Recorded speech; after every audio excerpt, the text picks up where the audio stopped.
આપણે ત્યાં એક કહેવત છે કે છોરું કછોરું થાય પણ માવતર કમાવતર ન થાય. આ કહેવતને નિષ્ઠુર દંપતીએ ખોટી પાડી છે. રીસામણે બેઠેલી પત્ની સગર્ભા બનતા પતિએ શંકા કરીને એવું કહ્યું કે પાછું આવવું હોય તો બાળક મારે ન જોઈએ, જેને લઈને બાળકના જન્મ બાદ માતા પિતાએ જરા પણ દયા વગર આ નવજાત શિશુને જીવતું દાટી દીધું. કઈ રીતે બની આ સમગ્ર ઘટના અને કેવી રીતે પોલીસે ઉકેલ્યો આ ઘટનાનો ભેદ, તેની વિગતે વાત કરવી છે. નમસ્કાર, આપ જોઈ રહ્યા છો ઓવર રાજકોટ અને હું છું આપની સાથે ORJ દક્ષિણી. તારીખ 19 માર્ચના રોજ ટંકારા તાલુકાના ધુંડડા ગામની સીમમાંથી પસાર થઈ રહેલા એક રાહદારીને બાળકના રડવાનો અવાજ સંભળાય છે. અન્ય લોકોની મદદથી શોધખોળ કરતા સૌના આશ્ચર્ય વચ્ચે જમીનમાં દાટેલી હાલતમાં નવજાત શિશુ મળી આવે છે. આ માસૂમ બાળકને મોરબીની સરકારી હોસ્પિટલમાં ખસેડવામાં આવે છે અને ટંકારા પોલીસ મથકમાં અજાણી માતા વિરુદ્ધ ગુનો દાખલ કરવામાં આવે છે.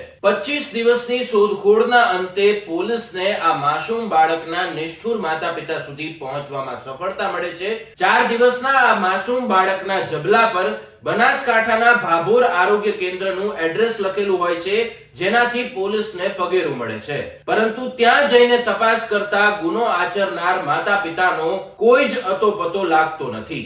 આખરે મોરબી ક્રાઇમ બ્રાન્ચની ટીમ આ કેસ હાથમાં લે છે અને 80 જેટલા સીસીટીવી ફૂટેજ ચેક કરતા એક મહિલા અને એક પુરુષ માસૂમ બાળક સાથે જોવા મળ્યા હતા, જેના પરથી જે તે સમય અને સ્થળના મોબાઈલ ફોન નંબરો ટ્રેક કરીને સેલફોન આઈડીની મદદથી તપાસ કરતા બાળકને જમીનમાં દાટી દેનાર આરોપી રમેશ પ્રેમજી ઠાકોર અને દક્ષા રમેશ ઠાકોર નામનું દંપતી બનાસકાંઠા જિલ્લાના ભાભોર ગામનું હોવાનું જાણવા મળ્યું હતું. આ આરોપી દંપતી એટલું બધું ચાલાક હતું કે તેમણે બાળકને જમીનમાં દાટી દીધા બાદ સિમ કાર્ડ ફેંકી દીધા હતા અને વારંવાર સિમ કાર્ડ બદલતા હોવાથી તેઓ પોલીસના હાથમાં આવતા નહોતા. પરંતુ ક્રાઇમ બ્રાન્ચની ટીમે સતત મોબાઈલનું ટ્રેકિંગ કર્યું અને 25 દિવસની મહેનતના અંતે મિતાણા ગામના પુલ પાસેથી આ આરોપી દંપતીને ઝડપી લીધું. પોલીસની પૂછપરછમાં એવું બહાર આવ્યું છે કે આરોપી રમેશ અને દક્ષાના લગ્ન બાદ ગૃહ કંકાસ ચાલતો હતો, જેથી દક્ષા પોતાના પિયર રીસામણે ચાલી ગઈ હતી. ત્યારબાદ તે ગર્ભવતી બની હતી,